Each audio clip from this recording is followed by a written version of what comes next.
All right, next I'm going to be showing you guys the closed guard.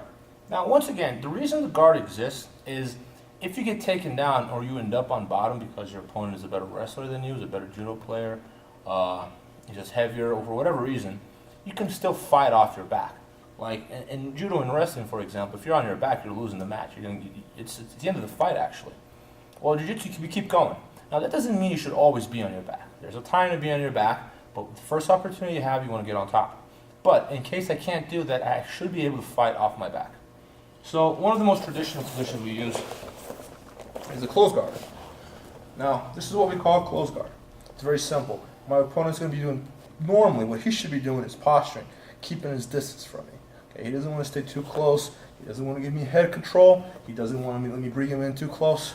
He wants this right here. He's going to have his hands on my chest, on my biceps, on my rib cage maybe, but never down here. A lot of people do this. This is incorrect. You don't want to do this. It's not a good position. Okay? It's a little bit higher, so whenever I try to sit or attack him, he won't let me. Now, a few different things I can do from here.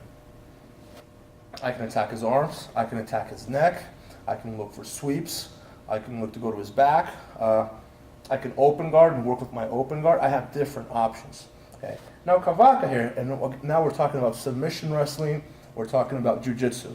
There's not much you can do in there. Now, if this were an MMA match, you could punch me. Okay, so that it kind of levels things out. But in a jiu-jitsu match, he's not in a great position for one simple reason. Every time he attacks my neck or my arm from inside the closed guard, he's exposing himself. It'd be very, very hard for Kavaka to submit me from where he's at. So most likely what he's going to try to do is try to open my guard.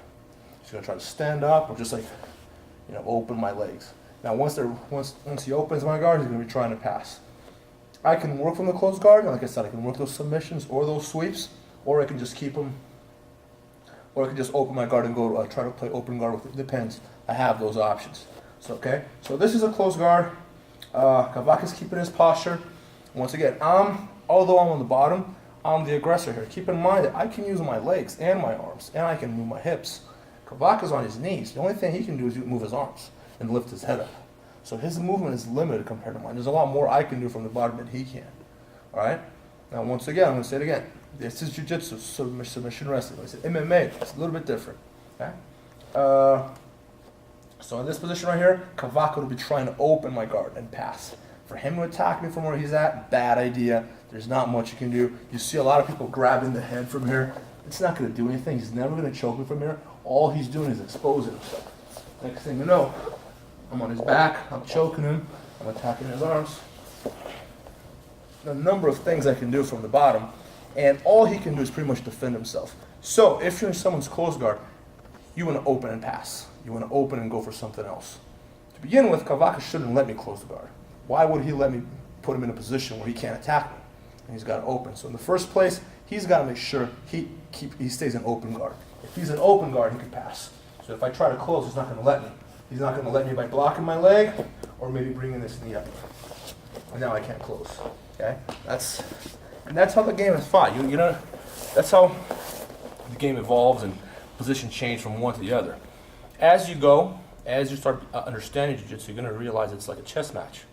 Certain positions you want to avoid, certain things that you want to do, certain things that you want to look for. You got to start thinking ahead. You know, it's going to get to the point where you're going to be thinking 10, 15 moves ahead. It really does become like a chess match. And different elements will be put into the game because you got to study your opponent. What does he like to do? Where is he good at?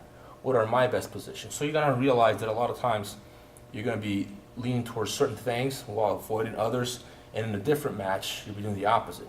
Positions that you don't like so much, will be great for that match. So ideally, you want to be good at everything. You want to master all these positions, master all these situations, so you're never stuck in a position where, oh, I don't know what to do from here, or I don't know how to fight in this position. You want to make sure you master everything.